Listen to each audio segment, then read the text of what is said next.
Hi, and welcome to this week's Red Four Wheels Lockdown F1 podcast. It's Paul here with Sean, Chris, Lee, and a lag. kind of getting used to the lag now. it's really weird, isn't it? After when you first start using Skype to do something, for the first couple of minutes, it's weird, and then it disappears, and your brain seems to compensate. I mean, I'm used to hearing a deathly silence after 90% of things that I say anyway, so it's second nature. So am I, just for different reasons. So, going back to what roughly passes for on topic this week. F1. Canada is now officially postponed, which means the season's going to open in France, if France can happen. it's not going to... At the end of France is the first Grand Prix on the originally released calendar that hasn't been postponed or cancelled so far. That's the best way of putting it, yeah. France probably isn't going to happen, let's be honest. I think by this time next week, we will not be talking about France as the season opener. To anyone thinking about buying a ticket for the French Grand Prix, I'd be very wary. I'd have not really gone for it anyway, given the quality of the French Grand Prix. This is true. Yeah, I mean, bearing in mind F1's going to come back with a bang when it does. And do you want another race at Paul Ricard like last year? Not another one like last year, no. Or the year before? I can't remember the year before. I want to say Vettel rear-ended Bottas quite early on, and Oh, that was that's about right, yeah. it. Oh, yeah, it was when Vettel was going through his spinny phase. Well, he's still going through it, isn't he? He's just not racing at the moment. Who knows? Yeah, I mean, he put a shed up last week backwards. But it was okay, though, because knowing Vettel, somehow it turned itself 180, and now it's the right way round. Yep, there's that lag again. But Ross Brawn says that F1 could conceivably start at the end of July behind closed doors for the first few races and fit 18 or 19 races into a season with some triple header back-to-back-to-backs again, which they swore would never happen, and a couple of races having 2-day weekends. And also, that involves running to the end of January 2021, doesn't it? It would do, yes. The races would probably have to be spread out in such a way that you'd get Brazil and Mexico and I think the 2 races in the Gulf towards the back end of the season, where the weather's going to be warmer at the end of the year. Mm-hmm. I hope so. I hope we get something this year. Yeah, it would be a good morale boost for everyone if we can get some sport back after this. Yeah, I mean, watching either repeats, which, yeah, okay, it's all fine and good, or Virtual races. the fun fest that is virtual racing. Yeah, I ate a lot of words on Saturday night with a virtual IndyCar race. What did you Did say? you? Yes.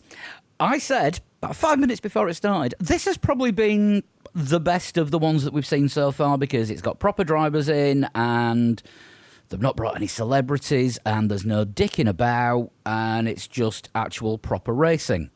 There's a fucking yellow flag before the start. Oh, it was a spectacular crash, though. About 10 of them wiped each other out before they got going. Yeah, it was a great crash. I saw it on Twitter. I wasn't actually watching it. We were because we had nothing better to do on a Saturday night. I can't remember what I was doing. I think I was drinking beer, lots of it. Oh, there was beer as well, but we couldn't use the hot tub because that was still getting its chlorine dose. Fair enough. I'm fully enjoying my expedition into iRacing. It's pretty good fun. Yeah, how are you getting on with that? I've not really had a chance to ask you these last few days. I've been too busy putting an MX-5 into a wall. I did 2 races. I finished in the top 10 of the MX-5 race I finished in. I then decided to do a couple of laps practice in the Dallara to see what it was like around an oval. And I was pretty competitive there, so I went into an oval race. I was quickest in my oval race in practice. I qualified 5th and even on that lap, I'd fucked it up a little bit. So I had the pace for pole, and in that race, I was leading by the third lap, and then somebody punted me off. I toddled back to the pits. Waited in the pits for a while to see if they could fix me, and then they said my car was too damaged, and I was unhappy. I just want to thank Matt Steele for all the help that he's giving me on iRacing at the minute. He did offer it to Lee as well, I think, but Lee just knows how to do things better, apparently. But it's a video game. I don't need tips on how to play video games. But yeah, I just want to say thanks to Matt for all that he's done, and also to another couple of people, Wings Triumphant and Electron John, who have been helping us out with the Discord server that we've set up. Yes. It's a new chat room, streaming, meme shit posting, general chat place, and we're going to be streaming podcasts on there. We're going to be using it for classic race watch-alongs, and those three guys between them have really given me a good help with setting it up. If you go to Discord, download the app, and just look for Three Legs, Four Wheels, and you'll find us on there. Can we put the link? Can we put the link up? I'll put the link up. I've been tweeting it out for the last few days, and I'll put it on the podcast description. I'll put it on Twitter and Facebook as well. I will join. Put it up in all the usual places. So I'm usually logged in there because I tend not to go anywhere. Just like the rest of the world. Pretty much. No, Sean, you still get to leave the house. I am still permitted to leave the building, which is exciting. As a key worker. Yes. For my 20-second commute to work. But yeah, it's strange. Yeah. I'm not gonna lie. I mean, like if you take work out of the mix, I stayed at home most of the time. Anyway, if anything, I think I'm going for more walks now because I want to get my walk in. Yeah, I'm the same actually. I'm making sure I get the daily outing. Make sure I you do what you're allowed. Yeah. I like to do it first thing in the morning. Then no one's around. Like no one's around anyway, but no one's really around first thing in the morning. So I get up first thing in the morning, go for my hour-long stomp, and then that's me then for the rest of the day. I don't have to go out again. I'm done. Yeah. No, I like to go out on the bike after I've finished work, just to decompress. Because we were talking about this before, and I'm still working from home, and the problem is when you work in IT, people can't actually see what you're doing when they're in the same office as you. And it's even worse when they're not in the same office as you because they never think that you're busy or you've got 5 computers on the go at once and you can do everything. Yeah. I may have a desk with 2 computers on and I've got 2 different laptops in front of me now, but this isn't always the case. Is it? It is always the case with you, Paul. Yes. Yeah, all right. Yeah, there's a lot of screens in this house. I'm not going to deny that fact. But one of the screens will be used for a classic race watch-along this week. I think we're going to do our first one, and we'll do the live chat through it on the Discord server. So, Chris, you need to join by then. I haven't joined. Yes. Sean, you need to join by then. Lee, I'm just. We'll see if it happens. So everyone except you has not joined. I'm looking at the podcasters column on here, and it's got my name in it. And we'll stick the bat signal out and see if we can coax Dan into joining us as well.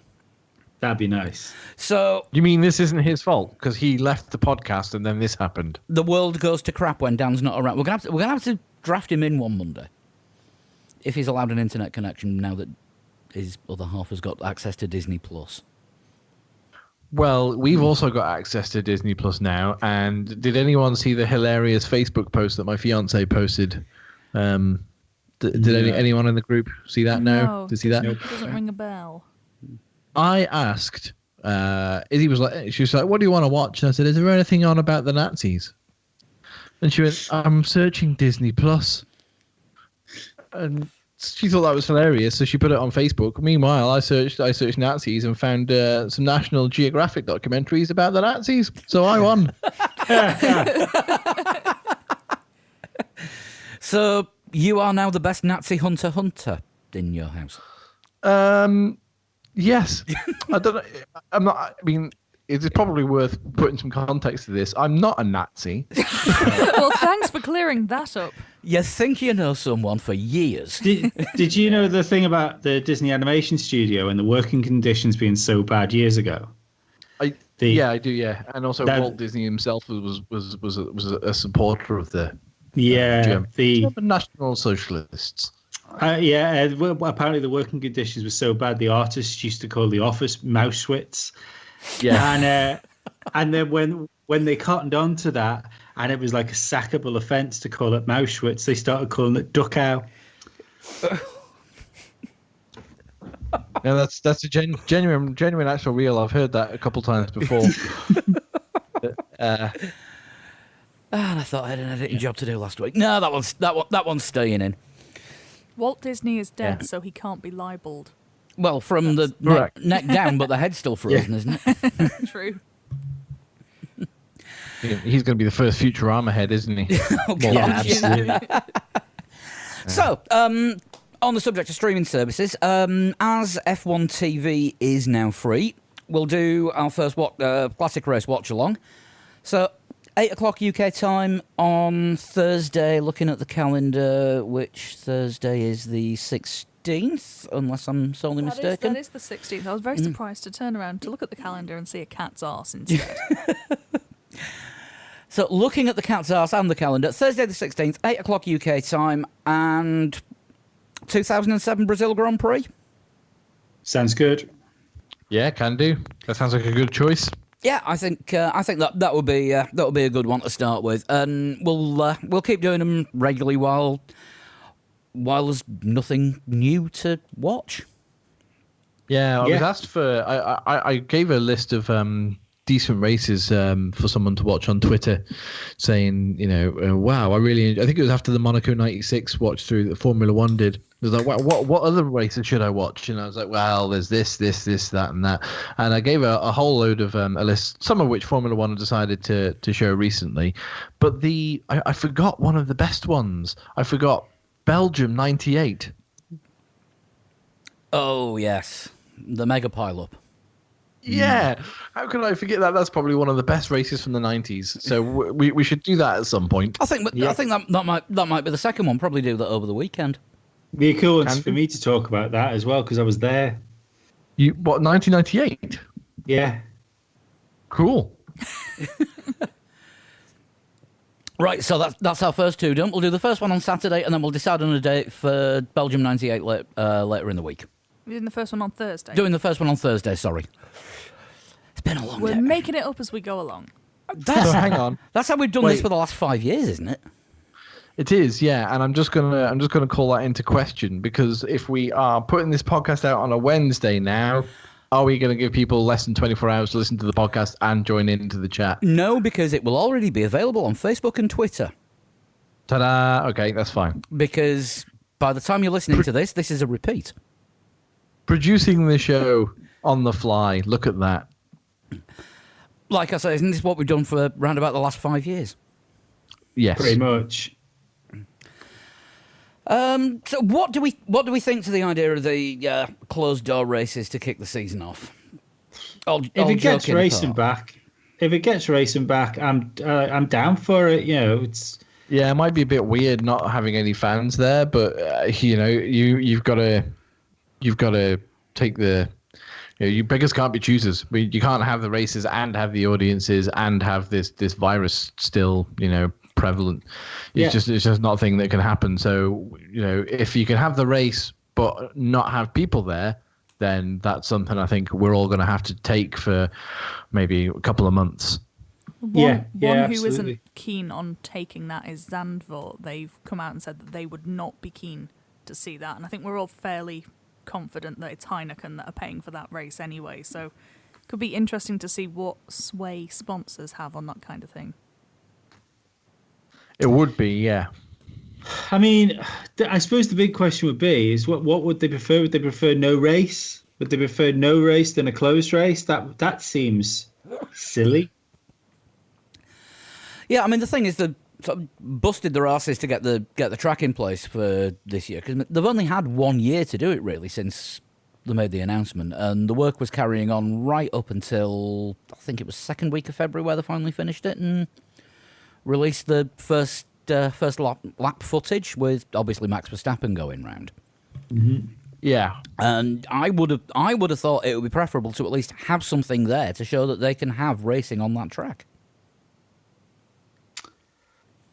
Yeah. Yeah. Plus, if you have the race there and it works out, as being like a, yeah, okay, fine, it's behind closed doors. But if it's what's going on?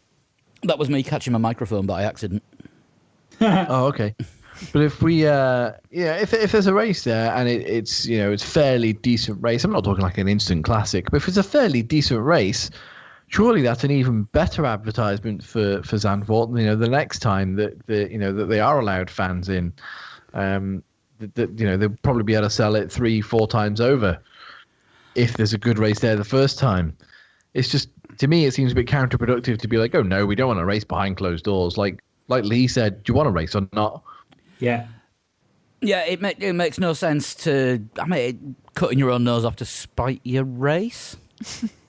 Way. Very good. That's actually good. I like that one. Yeah.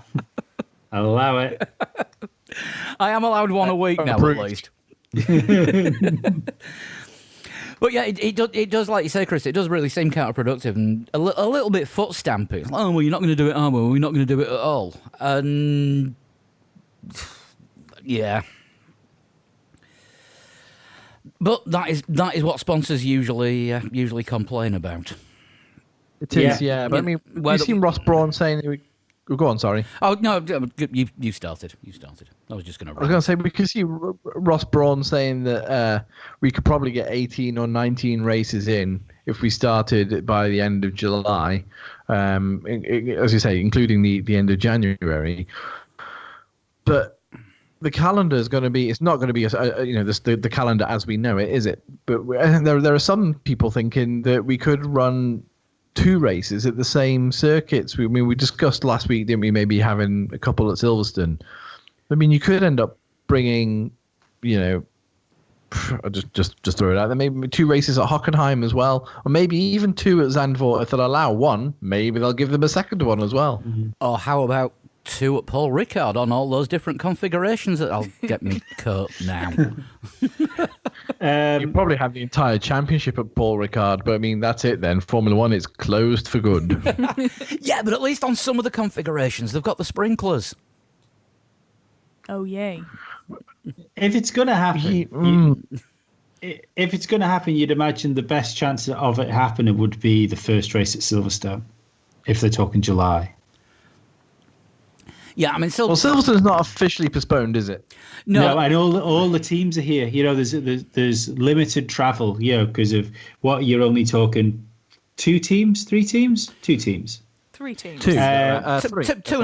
two and a bit. Toro Rosso still Yeah. got something They've got in a Milton wind Keynes. tunnel, haven't they? Yeah. It's not their factory and their personnel and all that lot. They'd have to still build the car.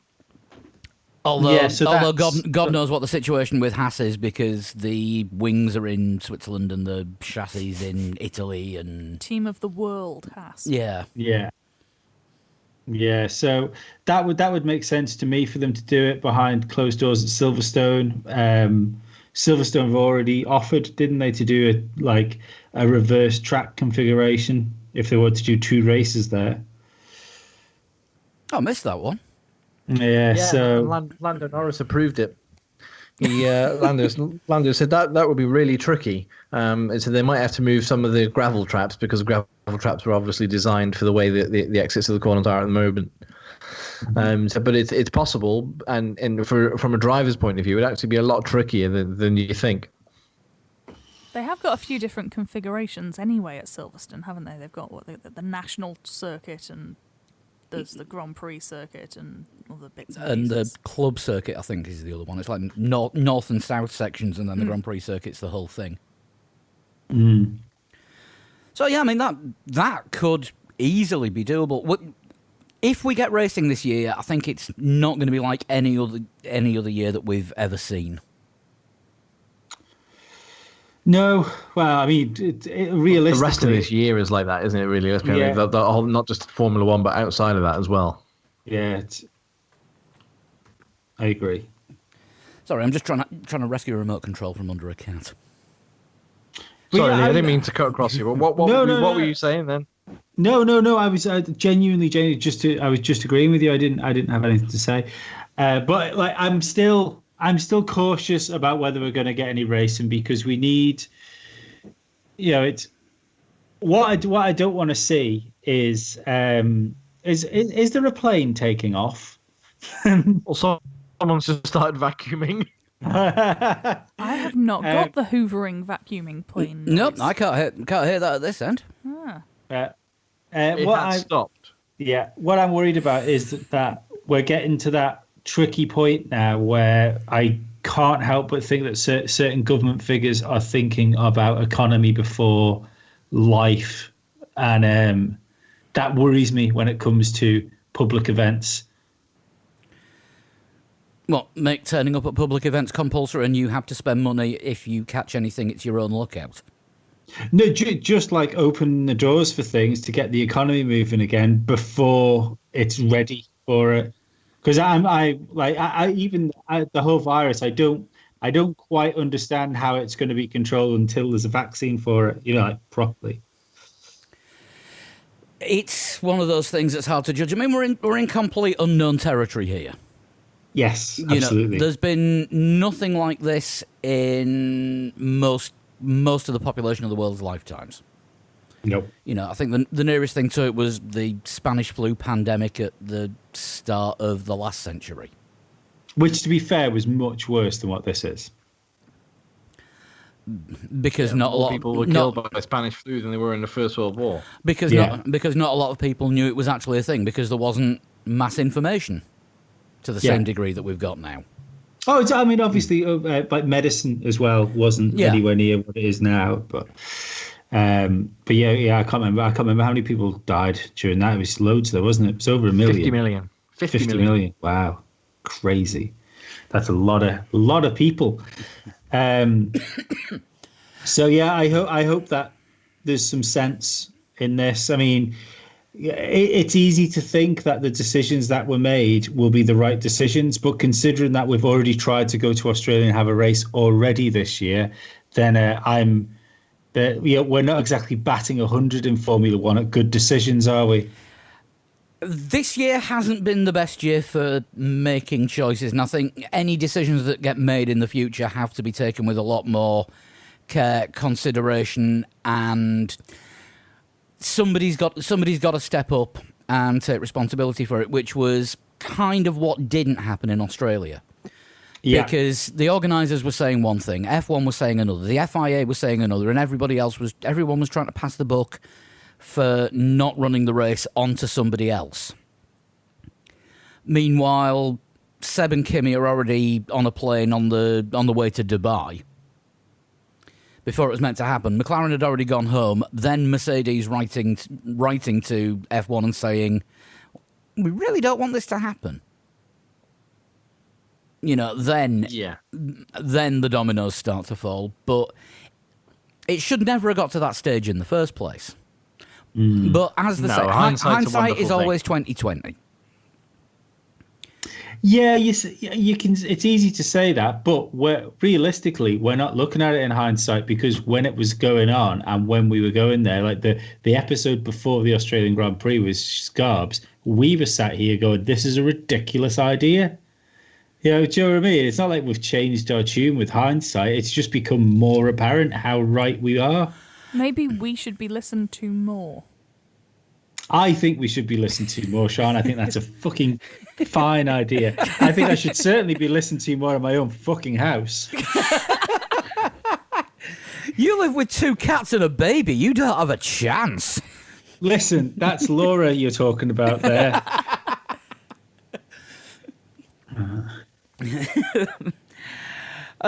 So yeah, F1 needs to. It's a hard thing to call, but whatever they do, they need to get it 100% right. No, it's out of their hands at the moment. I think it's all down to each and every government around the world who are, countries that are currently on lockdown. They'll decide when they can have, any public gatherings and whether sporting events go ahead, whether or not they'll be behind closed doors. The Australian Grand Prix, as you say, was for a decision for Formula One to make, and they didn't make it. They didn't make it in time. They stumbled and they fumbled. But I think the decision on when and where they come back and how it's sort of phased back in is entirely out of their hands. It's in the hands of the bigger authorities, the sporting bodies of governments around the world.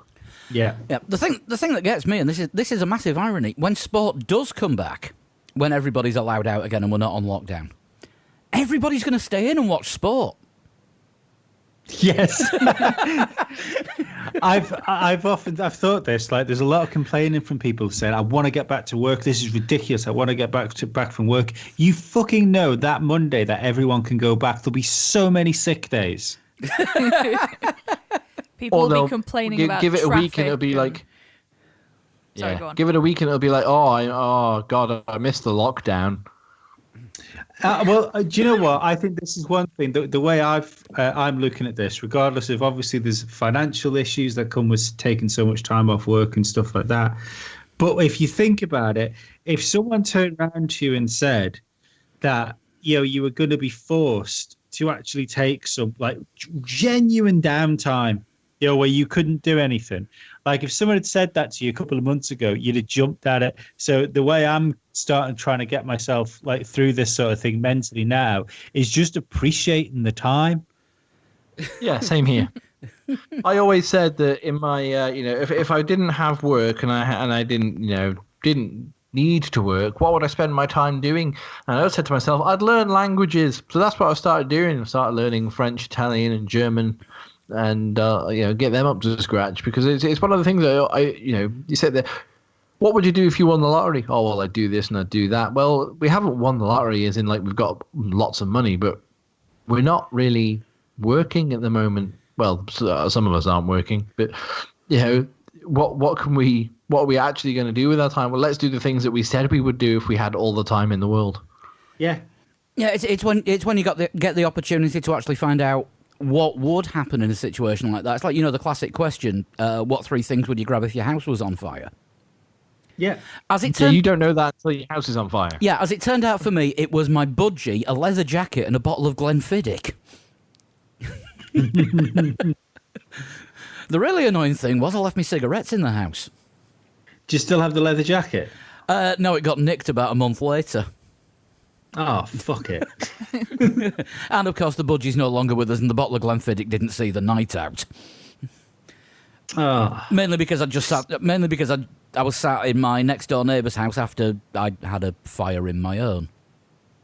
Yeah, I can understand the Glenfiddich disappearing that day, and budgies don't last forever, man. The thing was, I grabbed the leather jacket because that was the nearest thing I could think of to wrap around the budgie cage to keep the budgie protected while I was outside waiting for the fire brigade to turn up. It was the nearest coat on the coat hanger. No, fair enough. So yeah, but yes, that's how you find out what you would do in a situation when it actually happens to you for real. Yeah, exactly. That's precisely what I was saying. So just it's difficult for I struggled first couple of weeks. I was just like, oh God, this is weird, this is awkward, I just want to get back to work, I hate this. When am I gonna, what's the best case scenario, how soon can I possibly go back to work, how can we get things back to normal, I hate this is terrible. But my anxiety's calmed right down, and you got no choice but to just roll with it. So make the most of it. I really enjoy my morning walks, like I was saying before about going out first thing in the morning. I really enjoy that. I love going out. I went out the other morning, and I live roughly a mile. Would you say about a mile and a half from yours, Paul? Would you say possibly? That sounds about right. That sounds about right. Yeah. I was at the top of the hill just behind my house, and it was so quiet I could hear the announcements on the boat as it was leaving the harbour. Jesus. Blimey, that is quiet. I couldn't hear what they were saying, but I could hear because usually there's a town between where you and I live that's got lots of cars and other noises going on. That's not happening at the moment. So it was that quiet. I could hear what was going on. So you could hear all the nothing that was happening. Well, no, I could hear over the nothing that was happening. The boat was still, obviously the boat's still sailing, but Well, there's got to be somewhere getting toilet roll to the island. It's a necessity. Or, as the supermarket looked today, apparently Easter eggs. They were very well stocked on Easter eggs, but they did have toilet roll as well, so we're all good. Was that was that Tesco's? Yes. See, I fucked Tesco's off as soon as this whole thing all happened. Do you know what? I did the other one for the first time last week. I have found Tesco much more chill. The local one was a bit hectic. And I haven't tense. left Onken. I haven't left Onken for 5 weeks. I had a drama last week because I live very close to my place of work, and Tesco is probably at the same kind of distance away in the other direction. I've been doing 2-minute journeys maximum in my car. Get in my car to drive home last week, not happening. So I had to try and find no battery. Yeah, had to find someone who wasn't self-isolating with some jump leads, which was My dad had to come and jump me as well because I'd left the van outside for like 2 days, like not going anywhere. 2 And days. Days. Sorry, no, I meant to say 2 weeks. I'm going to say sort your battery out if it's 2 days. To be fair, I do need a new battery in the van. It was top of the agenda before I wasn't allowed to leave my garden. So yeah, I had to do that the other day, and I've been taking it for a little drive around the block to keep the battery going. I keep thinking if I get pulled over by a policeman and says, "Is this journey essential?" You think, well, I don't know. This is going to be at your discretion, I think. This was exactly the grey area I had last week, because for work I have quite a lot of contacts at the police, so I was like, I could quite easily just give one of them a quick bell and say, look, I need to go and do about a 5-6 mile thrash somewhere. I'm a key worker, I need to get to and from work. Is that all right? However, I thought if I don't ask and I get stopped anyway, I can probably just blonde my way out of it. My way of looking at it was, I have a child in the house. If he was to take sick in the middle of the night and I need to take him to hospital, which has happened, I want to know that my car's going to start. Yeah, that sounds reasonable. I went out the other day and the Alpha started, so if the Alpha's going to start, then I think the rest of the world should be okay. Then it truly Basically. is the end of days.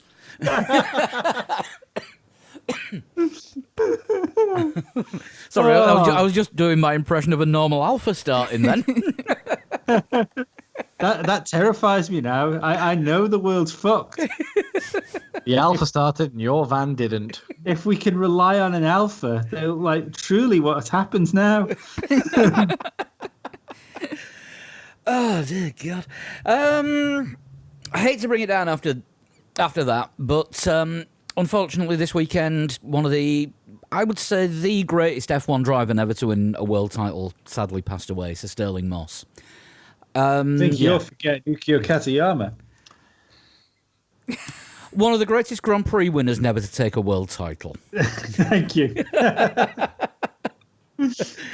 I mean, there's not a lot you can say about him that hasn't already been said. An incredible career, not just in F1 racing, but what was endurance racing at the time, winning the Mille Miglia in Italy.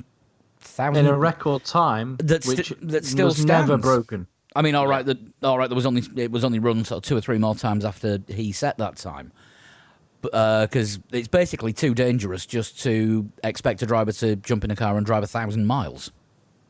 Well, they still do it, but it's now a tame, keep to the speed limits sort of vintage rally thing. So Do it over a few days and stop in some nice wine bars and B&Bs on the way up. yeah, But yeah, that was that was all done in basically 1 day. It was just the driver, occasionally a mechanic, and some little white tablets. Pro Plus, Paul, Pro Plus. Oh no, nope. So Sterling admitted that he took a couple of things before he did the record-breaking run. Didn't know what was in them, but everybody else was taking them, so it must have been fine. That seems like Amazing, sound amazing. logic. I mean, we lost John Surtees, didn't we, a couple of years ago, and he's to this day is still the only man to win world championships on 2 and 4 wheels. And now we've lost Sterling Moss. It's it sounds kind of harsh for me to say this, but it is the passing of time, isn't it? That we'll never see the like of those kind of people again. I mean, we may see somebody win a world championship on 2 and 4 wheels, but we'll never see people who took risks like Sterling Moss and John Surtees and all the other drivers who who were around at the time and since as well, because safety in motorsport and Formula One, etc., has gotten so much better over the years. But the when you look at the achievements of these people, it's why they got called legends even so early on, before your Sennas, your Prosts, Mansells, etc. Sterling Moss was a legend way back when, even when he was still competitively driving. Yeah. I didn't actually realize his death was on Easter Sunday, and it was Easter Sunday 1962 when he had his massive accident that put him out of action for racing. So basically 58 years to the day. Well, not to the day, because the date changes obviously, but the same day, 58 years later, he passes away. Like I said on my tweet, if you went back then and told Sterling Moss you'd do another 58 years yet, mate, he wouldn't have believed you. No. If you'd have said to most drivers back then, it'll be 58. You'll live for another 58 years after you retire. Most of them would look at you and say, "I'm not going to retire. I'm going to get killed doing this." Yeah. Yeah, exactly. Yeah. But I mean, you look at his record. 66 starts, 16 wins, 24 podiums, and one of the bizarrest points totals ever. That's just because he shared a win. No, he shared. There was a couple of shares in there. His total career points in Formula One were 185 and 9/14. 9/14. 9/14. Who the fuck has had the time to calculate that? I have no idea. I was hoping to ask Sean about this, but he's not had a chance. All I know is in the 1954 season, and this really does need further research, drop us a tweet at 3 Legs 4 Wheels if you get it there before us. He scored 4 and a 7th point. In which race was that? 7th. Yeah, 4 and a 7th. That would make it seem like that a lot of drivers shared the same position or shared a car or something. But I do know that he and his teammate Tony Brooks, I think it shared the British Grand Prix in '57, I think it was. And that, and I saw Sean's tweet, I'm sure everybody did, that Tony Brooks is now the only living man to win a Formula One race in the 1950s. Yeah. Oh, hang on. Right. Have you happened upon an answer? I have found it. Right. This was in the original era when a bonus point was given for a fastest lap. But it was also hand timing, so it only went down to the second. So in the 1954 British Grand Prix, Ascari, Berra, Fangio, Gonzalez, Hawthorne, Marimon and Moss all set an identical time and got given a 7th of a point. For the fastest lap? For the fastest lap. There was another race in his career that had half points for a car share, and that's where the other 7/14ths come from. So that gives the Surely 9/14th. if 7 people have tied, then actually no one has set the fastest lap. There is no such thing as a fastest lap if 7 people have the same time. Yes, but no, they all got a 7th of a point. Well, I hope they were proud. That's very confusing. absolutely. But I mean, if you're not sure about Sterling Moss or who he was and sort of all his achievements, and there was well, I think it was a couple of years ago, wasn't it, where Sterling Moss and Lewis Hamilton went round Silverstone, I think it was. It's in a couple of old Mercedes, and Sterling Moss was saying, about how he would do certain things in that car, and even Lewis Hamilton was turning around like, "What, you'd put opposite lock on before you got to the corner?" And Sterling Moss was like, "Yeah, well, you've got to flick the car into the corner, otherwise you never get round. You end up in the hay bales over there, and then you crash, and you're either dead or you're out." Like, oh, right, okay. But yeah, I'm sure you can find that on YouTube. It was a great insight. I really enjoyed listening to Sterling Moss when he would talk in so much detail about what conditions were like for drivers, which were normal to him, but to anybody who's watched Formula One, in any kind of modern era, just completely alien. Yeah. Yeah, I mean, safety was a completely different language in those days. Well, it was practically a four-letter word. You can either do it safely or you can do it entertaining. Yeah, exactly. That's the way that motor racing was seen back then, and this is why there's not all that many drivers from that era who, made it past 50. Yeah. Yeah. I mean, you were sticking people on racetracks with massive engines and tin chassis. Was it Jackie Stewart? Sorry, Lee, carry on. No, I was just going to say, it's you crash in one of those things, it's coming apart. It's coming apart, and bits of you are coming apart at the same time. Yeah, what was it? I think I'm quoting Sean, quoting Jackie Stewart, quoting Jim Clark here. You sat in a missile with a bathtub of petrol strapped either side of you. Of course, it's going to go wrong. Yeah. And was it another Jackie Stewart quote? He did the maths, and he worked out that at the beginning of the season, you'd have 26 drivers lined up on the grid. 9 of those would be dead before the end of the year. Yeah, that's how it was. And that was late 60s when Jackie Stewart was racing, before he started winning championships. But yeah, take it back even further than that, another 10 years to Sterling Moss's racing times, and the numbers are probably even higher than that. Yeah. It doesn't bear thinking about. I think F1 should use this time on F1 TV to get more classic documentaries out.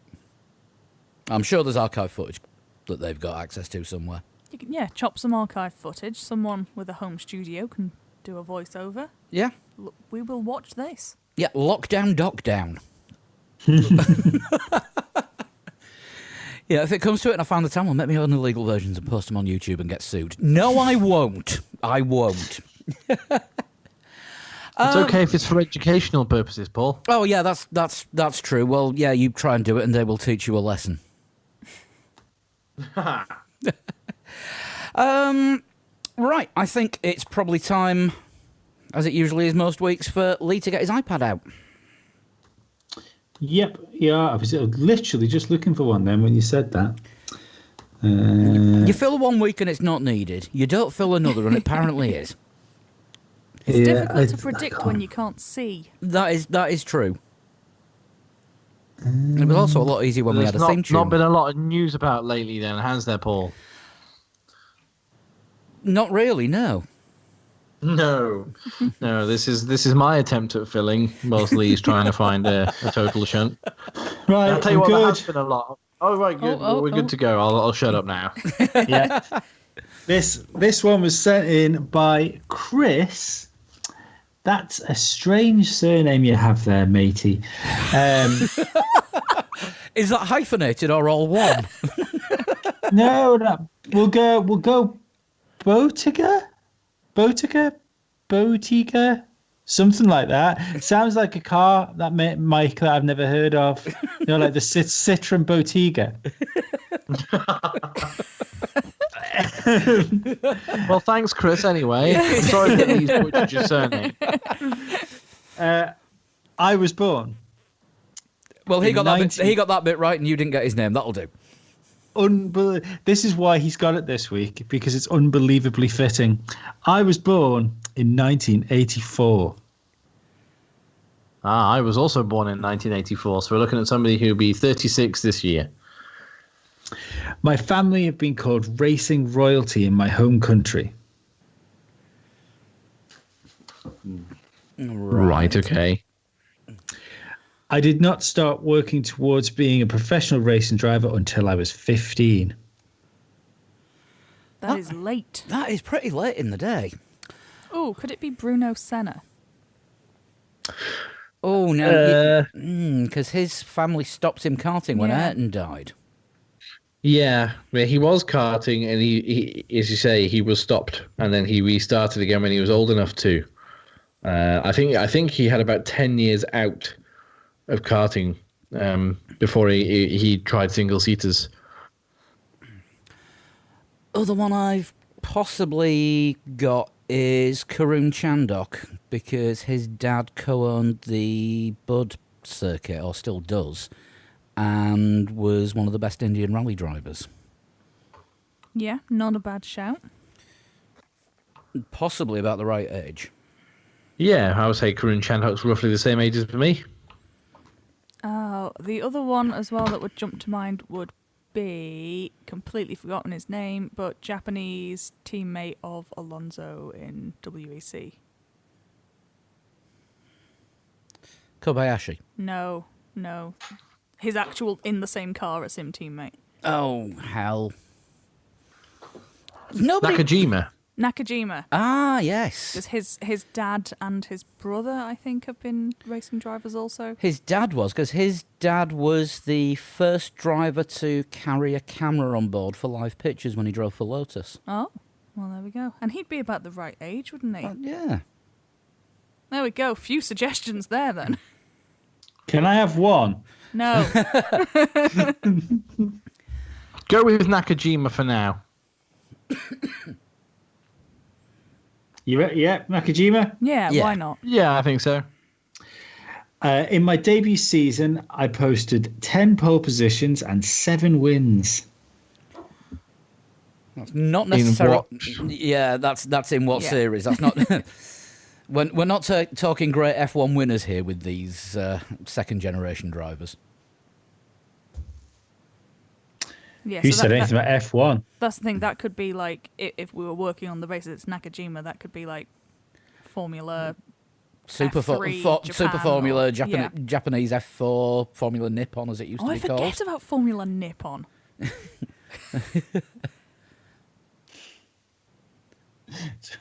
Almost the most racist championship ever.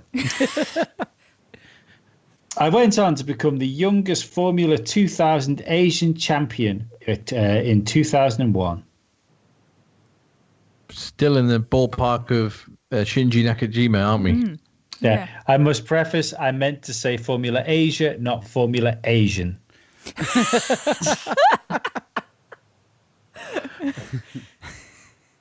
I'm not being funny, and this is going to come across as maybe slightly insensitive in the world we live in. Can you imagine how crashy Formula Asian would be? The only motorsport series never to produce a decent Formula One driver. That's what it would be. I feel like we've gone off on a little bit of a side project here. You're listening to Must See Audio by the sounds of things. Why? Because it was amusing for a second. And then you realise what was said. They're the best jokes. The ones that you laugh and then you go, ooh. Right, come on, Peter Kay. Yeah, so- What's the so- next clue? So it could be. So just looking at that clue, it could be Chandhok or it could be Nakajima. I think I called him Shinji Nakajima before. That's not right, is it? His dad was Satoru. Yeah, it's Nakajima. Kazuki Nakajima. You're thinking Nakajima. of Shinji Nakano. That's correct. Yeah, I got him. So I'm gonna get my Japanese drivers confused. And in doing so, you're the first person that's ever thought about Shinji Nagano. Since Ever. since Alan Prost decided to put him in a car because of all that Honda money. I made my Formula One debut in 2007 for as a test driver for Red Bull Racing.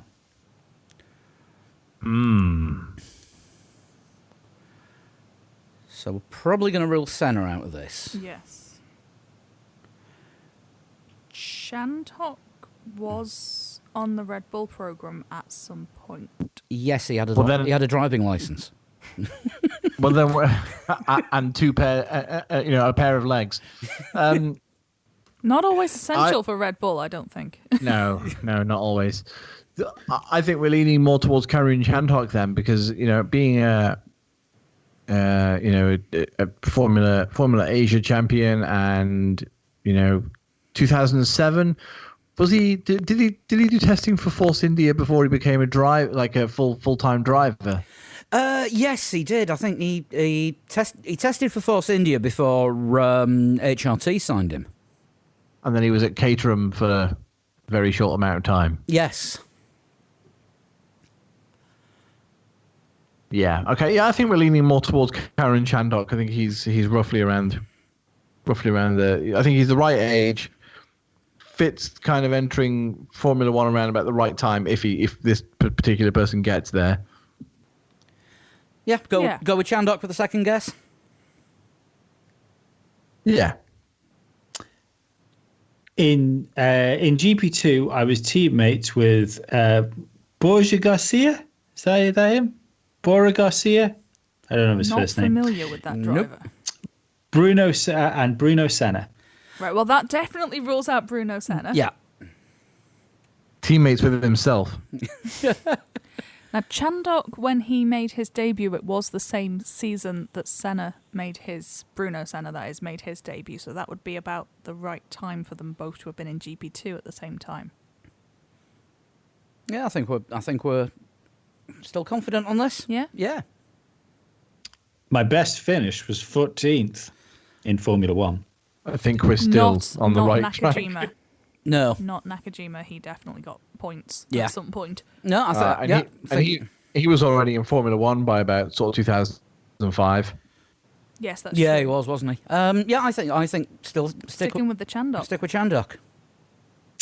I was Guy Martin's driver coach. That would sound about right. Because he does Williams Heritage. Yes. And Channel 4. Yeah. In 2013, I became a member of the FIA Drivers Commission, and that's your 10th question. Yeah, Yeah. I think we're Whatever still they are. quite- Is there a spaffer should we need it? There is, but I think you should don't- probably just give me the answer. Yeah, we'll Yeah, go with Karun Chandhok, I think. I'm going to predict the spaffer is I am not Ted. Are you Karun Chandok? I am Karun Chandok. Good. Oh, Yes. got it on the first Yes. one. Yeah. Well done, Paul. Excellent. Good effort. Well, Sean got it after the third question. There, that's two. That's 2 weeks in a row. You've had the right answer I after the think third I question. said You, Nakajima. you said didn't I? Nakajima. Yeah. It was me that got Chandok. Yeah, I Oh, don't was it? want to Oh, right. falsely take the credit. It was a team effort anyway. Yeah, go team. That was brilliant. So, yay team, how do you send in a total shunt? You can tweet me in a private message at a total shunt, or send me a private message on Instagram at a total shunt. Cool. And if you want to get in touch with the rest of us, you can find us on Twitter, Facebook, and Instagram at 3 Legs 4 Wheels, and individually we are, At Sean Cowper. At Flood21. and at Pablo100. Also, you can get in touch on email, 3legs4wheels@gmail.com, and on our sparkling new Discord server. Just go to Discord, sign up for an account, it's discord.com, and just look for 3 Legs 4 Wheels, and we should come up on there. It gives you an address, but it's one of these daft letters and number shortened URL ones, so there's no point giving it out, but we'll post the links on all the socials and the website 3legs4wheels.com. Quick jump cut now, because Formula Lee, the cut-off time was actually while we were recording this. In true jump cut fashion, this week's Formula Lee did the top 5 this week. Fifth place with a time of 1:27.292 was Alex Cook. Fourth, 1:27.220 was Adam Smith. Third with 1:27.081 was Matthew Gooch. Second place this time for Cal Toomey with 1:26.915, and taking it this week with apparently the 7th best time in the world on his platform, 1:26.671. Winning it was Alessandro Popolani. Dun, dun, dun. And that was this week's Formula Lee results, which I haven't actually looked at yet because I've been too busy making the podcast. The next Formula Lee challenge, let's do China, and we'll have it in the dry. And should we stick with the classic cars? Why not? Yeah. We'll go for... Let's have the Brawn. Ooh. Ooh, I might have a go at this one. Yeah, China in the dry, in the Brawn. Let's make it another 2-week one. So you've got until 7 o'clock UK time, 2 o'clock Eastern on Monday, the 27th of April. Right, if it's before Thursday, don't forget to check out our Discord where we'll be doing the live chat for the watch-along with the 2007 Brazilian Grand Prix. Yes. That will have been plastered all over social media for, by the time this comes out, for anyone that isn't a patron, the last couple of days. And for anyone that is a patron and gets to listen to this one early, don't forget to join us, because it's a couple of days ahead. God, that was confusing. From next week, all being well, we'll be streaming the podcast on Discord as well live, and we'll be doing a live Q&A at the end of it, so you can join in, have a chat, and we'll put the best bits out as part of the show as well. Sounds good to me. Seeing as there's not a lot of F1 to get involved with, we might as well get all interactive and all 2010. Let's get involved Yeah. with you instead. That sounds like a Yeah. creepy threat. Yeah. Tell you what, Involved you all over your face. you enjoy the show. You help make it.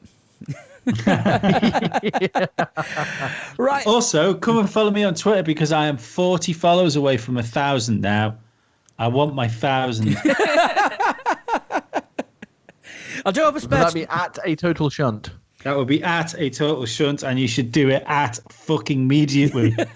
I do have a Twitter account. I do have a Twitter account that isn't following you, but it doesn't follow anyone. It's just the one that live tweets what the guy upstairs is listening to. Oh, which all of today was Coldplay. All of it. Every single bit of Coldplay.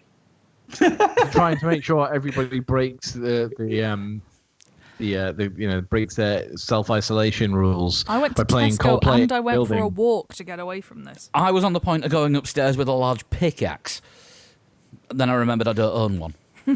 Did anybody notice Ben O'Hare, friend of the podcast, his tweet about Gary Barlow and Robbie Williams doing a duet on Skype for people that are in isolation? There was no need for him to retweet the video. he retweeted it saying, "If ever the world has needed a vaccine, it is now." And props to Ben as well for having time to find some humor, because Ben, as a qualified nurse, is working overtime in testing patients for COVID-19 and trying to get things. And doing nights at the homeless shelter over here. Yeah, he's like literally working, flat out most of the time. So, he's one of the people we applaud on Thursday evenings. And I know there are many of you out there, backroom staff, frontline staff. It doesn't matter. Thank you for all your help and what you're doing and keeping the world going. Yeah. Just want to say a massive thank you from all of us to anyone involved in healthcare at the minute for the job that you're all doing. God knows how you do it, but well done. Anyone see Congratulations my for being Facebook ace. videos? Oh, your drum machine. I got told I took my drum machine out for the applause on Thursday, and I got told by my neighbours it wasn't loud enough. Challenge accepted. You need to make it loud enough that the people on the boat can hear you. If you can hear the boat Apparently from yours, so. you should make it go the other way. I mean, I can leave the keys to our practice room outside our door that you can pick up and then get our 3 kilowatt PA to put it through if you want. Is this Sounds like essential a necessary travel? journey. It's in aid of the health service. It's not essential though, is it? Probably not. Thank you for listening. Thank you for keeping listening while we're doing this. Massive extra thank you as well to all the patrons that have stuck with us, and an even bigger thank you to all the new patrons that have joined us over the last couple of weeks. Yes, thank you very much. Much appreciated. There will be extra content for the Patreon subscribers soon, but when we can work out what the hell we can do. Yeah, content's not exactly like fucking abundant for a Formula One podcast right now. It really isn't. But I'm trying to get some new ideas together for what extra we can do for the patrons. Absolutely. Just by way of thanks, and all your donations and support is really appreciated by all of us. And if you want to sign up there, just go to patreon.com/3legs4wheels, and our page is up there. At the moment, you get the podcast a couple of days earlier, but there will be more coming soon. We promise. Also, if you guys are sort of isolating on your own and all that sort of stuff, and you just want someone to talk nonsense to about Formula One or whatever, just tweet one of us. Yeah. I've always said that I'm open for Skype as well. So if anybody, if you're at home alone and podcasts are your only friend, give us a tweet. We'll set up a Skype chat. It's not a problem. Yeah, we're all available. We're not going anywhere apart from Sean. Work is keeping me quite busy, so I'm probably not as available. But if you tweet me, I will at some point acknowledge. All right, Your Highness.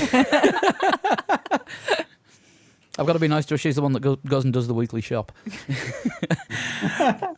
We will be back next week with I haven't got a fucking clue.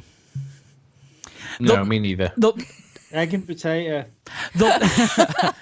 There will be something next week where we don't resort to doing dancing in our kitchen videos or duets with Gary Barlow.